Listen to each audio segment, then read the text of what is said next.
There are a couple of sentences on the website of German high-end audio company AVM that caught my eye. They read, "We believe that any kind of music, whether it be classical, jazz, or pop, has been composed to bring joy and emotion to the listener.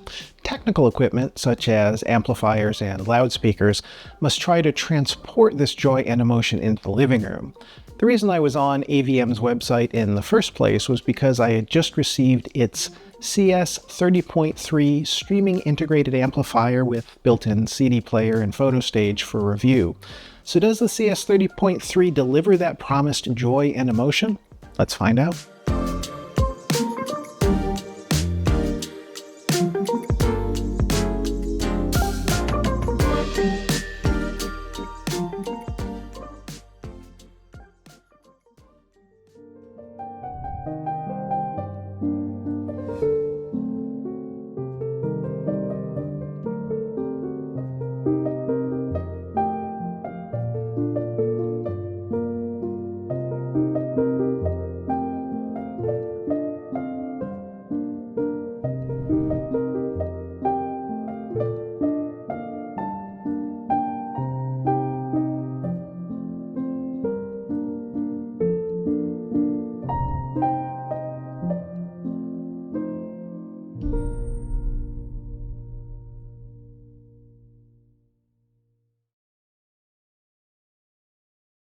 I'm Aaron Jenkins, and here on the Absolute Sounds YouTube channel, I review entry-level high-end products, as well as products that might appeal to listeners with real-world, often shared rooms. At $6,500 plus an additional $1,000 for the optional Cellini chrome faceplate on my test unit, the CS30.3 has a not very entry-level price, but it is part of AVM's entry-level 30th anniversary lineup. This lineup also includes the very closely related PAS 30.3 streaming preamp, AS 30.3 streaming integrated amp, MP 30.3 media player, and CD 30.3 streaming CD player. The AVM30 lineup also includes the MA 30.3 Mark II monoblock amplifiers, but these 300 watt per channel Class AB units are a bit of an outlier. The other AVM amplifiers are 125 watt per channel Class D units. And in general, AVM's integrated amps use Class D for packaging and heat reasons, and it was easy to guess that was the case with the CS30.3, which measures 17 inches wide, 11 inches high, and about 5 inches tall, but weighs only 15 pounds. As Grover Neville noted in his factory tour video a few weeks ago, AVM, which stands for Audio Video Manufacture, designs and builds by hand all of its products in-house, and any components that aren't built in-house come from nearby longtime suppliers. The company describes its products as audiophile masterpieces, and visually the masterpiece description rang true as soon as I pulled the CS30.3 out of its box. Beyond the optional chrome finish, black and silver are the no-cost standard options.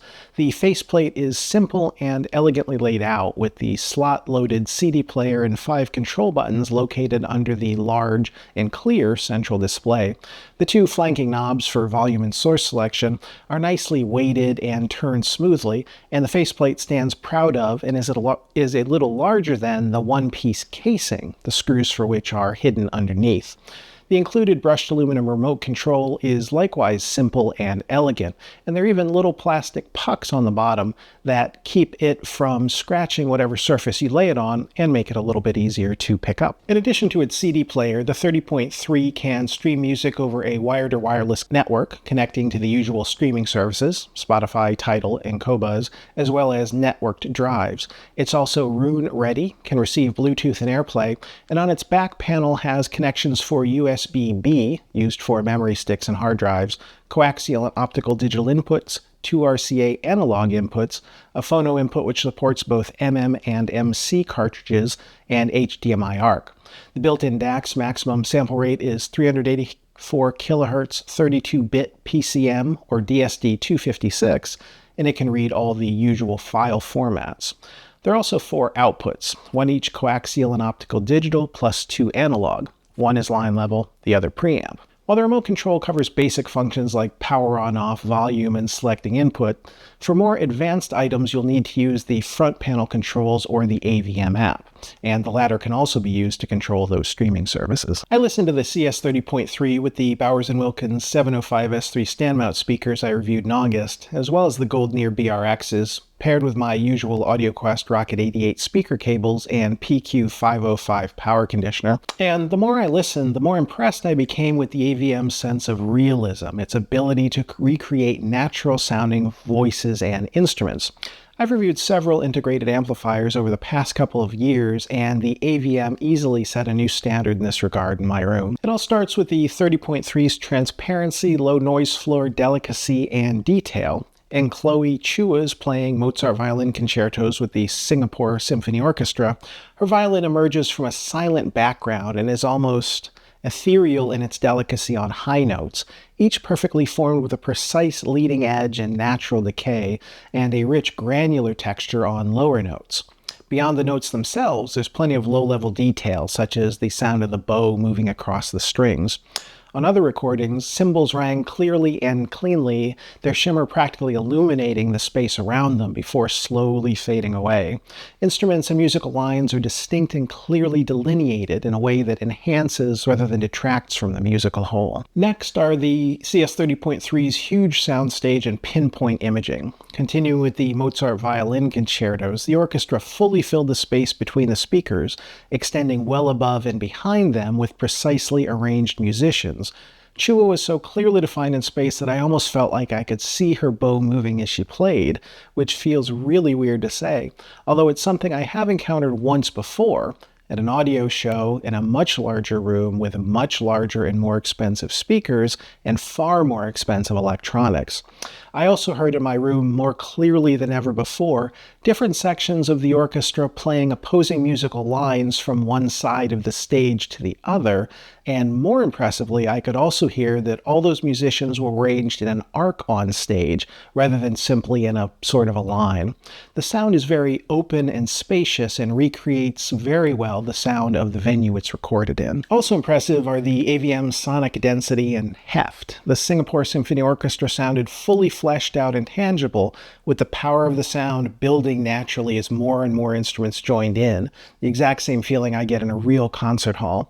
And there was a real physicality when the full orchestra played and the percussion joined in, almost pushing me back in my seat, even with the relatively small speakers I was using with bass limited to around 50 hertz. The bass above that point was crisp, nimble, and textured, as well as solid and effortlessly forceful when it needed to be, such as, to cite another recording, when Jean-Baptiste pounded his piano's left-hand keys on Waldstein wobble. Tonally, the AVM is neutral and balanced throughout the frequency range. It really just gets out of the way of the music, allowing the richness of instruments and voices to come through, and that's more richness than I've experienced before with a solid-state amplifier. It doesn't really impart a sonic signature of its own beyond that quiet clarity and detail, and as another example, Adrienne Lenker's voice in her song Real House was the most believably real voice I've heard in my room, from the tiny details of her breathing, to her pitch and her timbre, to the emotion she conveys. As these examples suggest, I realized partway through my time with the AVM that I was listening to more acoustic music than I usually do. Classical, jazz, vocalist, solo piano, because the CS30.3 rendered it more believably than any other amp I've heard. And I should say this isn't the same as most beautifully. That subjective award remains with the Rogue Audio Cronus Dark tube amp and its seductive liquid midrange.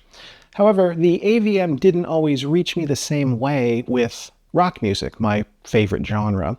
While rock sounded great in all the ways that I've described, it sometimes felt a little too smooth, a little too laid back, lacking the physical connection I look for, unlike the Name CI Unity 102 network amplifier I reviewed last time.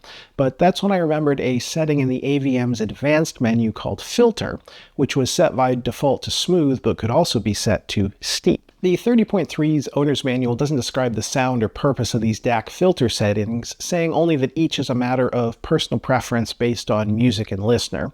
To my ear, steep sounds like the concentrated version of smooth, In cooking terms, it's a reduction. With steep, the presentation is bigger and richer, and part of what's happening is a small boost in the mid-range. And leading edges of notes are sharper. Music overall is crisper and more energetic. Put another way, steep rocks, boosting drive and intensity, albeit with a small reduction in sound space, detail, and transparency. It's also not as easy on the ears for longer listening sections. But neither filter setting is better or worse. It really is a preference, and the objective differences are small, although I thought subjectively the difference was often very significant. The filter is easier to switch while listening, so you can quickly change it to suit the music or your mood. Kind of like a sport button in your car that sharpens everything up when you get off the highway and head out onto your favorite winding back road. In any case, I think having the ability to switch between filters is a fantastic and enjoyable option. Finally, while I did almost all of my listening with high-resolution streaming, I did try the AVM's CD player. It provided the same fundamental sound I heard from streaming, clean, clear, and quiet, although its 44.116 resolution was nowhere near as sonically compelling as, say, 9624 or 19224, which were cleaner, clearer, and quieter, and offered more spaciousness, detail, and liveliness. If you don't have any interest in CDs, you can save $1,000 with the aforementioned AVM AS30.3, which is the same streaming amplifier without the CD drive. I also briefly tested the 30.3's built-in photo stage, albeit with a turntable that costs less than 1/20th of the AVM. The $250 Fluence RT80 didn't offer a lot of fine detail, but did deliver the now expected clean, clear, and quiet sound, as well as a surprisingly full, rich, and weighty presentation. There's clearly much more potential here than I could access, but what I heard was very impressive given the turntable's low price tag. When I reviewed the B&W 705S3 speakers, I noted that there were products that came along every once in a while that changed my perspective on high-end audio, and as I said earlier, the AVM CS30.3 is another of those products. It delivered, for lack of a better description, next-level sound in my room, setting new benchmarks for elements such as transparency and detail, as well as overall musical realism. It's one of those products that made old favorites sound new again in the best possible way, and in addition to delivering AVM's promise to joy and emotion, the CS30.3 packs a streamer DAC, CD player, photo stage, and integrated amplifier into one fairly small and very attractive package. So if you're shopping for a one-box solution in this price range, I wholeheartedly recommend you audition the CS30.3.